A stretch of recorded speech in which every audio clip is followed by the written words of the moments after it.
can make out what they've done with everything. You know, stuff like the foam in the tire back here, or you know, the in-glow platform, and what they've done with the blade cells, the roof, the lights. You can actually see there's a lot of effort that Mahindra have put in terms of technology, and I think now you can say it's an industry benchmark in the tech that they put in the products. I think I cannot name one because I found plenty of things to be pretty interesting. Flashy, techy, cool, nerdy, all of these things are coming together quite well in their new in-glow battery electric vehicles.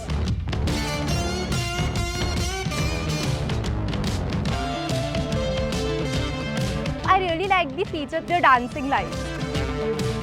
Looking at tech we had thought about 30 years ago, which we had dreamt of 20 years ago. We were wondering what to do 10 years ago, and then it's here right now.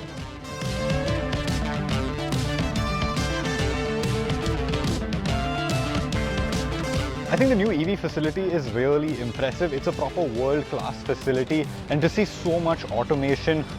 I think the battery assembly was the most interesting part of the factory visit. I've not seen anything of its kind.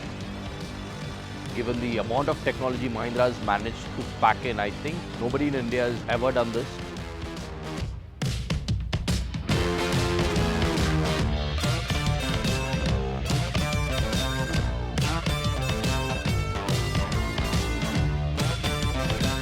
So it's not just the tech, it's not just what's inside the car, the heart of the car, but also the way the car looks.